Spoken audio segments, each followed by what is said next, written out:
देखिए, कभी घबराइए मत। कहावत है, एक दिन घूरे के भी दिन फिरते हैं। हिम्मत मत हारिए, आशा बंधिए। आशा से आसमान टिका है। ये बात सही है कि जिनके जीवन में विपत्तियाँ आती है तो कई बार ऐसा होता है कि एक के बाद एक, एक के बाद एक, एक के बाद एक, जैसे अंधेरा छाता है तो दसों दिशाओं से छा जाता है। इसी प्रकार कई लोगों के जीवन के साथ ऐसे दुसंयोग दिखते हैं कि एक के बाद एक, एक के बाद एक, एक के बाद एक ऐसी विपत्तियाँ आती हैं।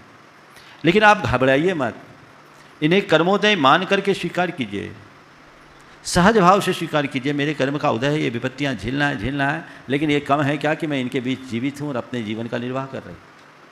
आप अपने आप को मजबूत बनाइए और ये सोचिए, ये पाप का उदय है, समय पलटेगा, आज नहीं कल सब ठीक हो जाएगा।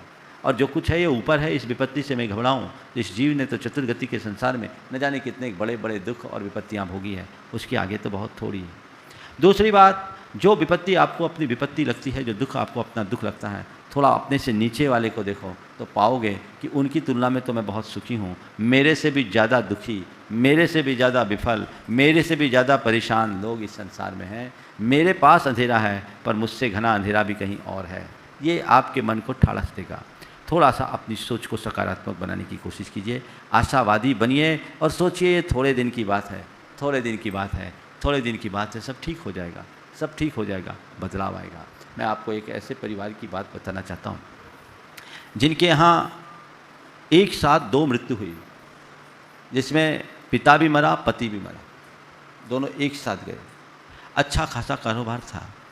दोनों घर के प्रमुख पुरुषों के चले जाने के बाद धीरे धीरे कई लोगों की नीयत खराब हुई और घर को, परिवार को घोर आर्थिक संकट का सामना भी करना पड़ा। बड़ा आर्थिक संकट आया। अब उससे उनका अच्छा खासा चलता हुआ व्यापार भी बंद हो गया। दो बेटा एक बेटी थी। पढ़ा लिखा करके बेटे को सोचा किसी तरह से आगे बढ़ाऊं, संघर्ष किया, लेकिन संयोग बेटा यूपीएससी की तैयारी कर रहा था, सिविल सर्विसेज में जा रहा था। सिविल सर्विसेज में गया, प्री और मेंस दे दिया, लेकिन इंटरव्यू में सिलेक्शन नहीं हुआ, वो सिलेक्ट नहीं हो पाया। इसके बाद वो ट्यूशन व्यूशन करा करके, कोचिंग करके कुछ पैसा कमाने लगा।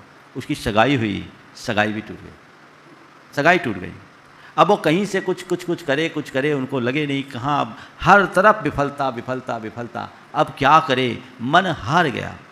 मेरे पास आए, महाराज कोई रास्ता बताओ। मैं क्या रास्ता बताता, उनको मोटिवेट किया, धैर्य रखने के लिए कहा, भैया थोड़ी शांति रखो, धैर्य रखो, काम करो, कोई दिक्कत नहीं है, सब ठीक हो जाएगा।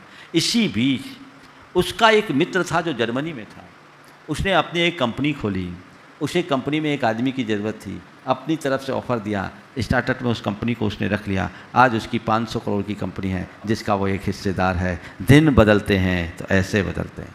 सब कुछ हार जाने वाला व्यक्ति, सबसे हार जाने वाला व्यक्ति भी इस तरह से बदलाव घटित कर सकता है, अपना उद्धार कर सकता है। इसलिए मैं कहता हूँ, हार भी जाओ मगर हिम्मत नहीं हारो।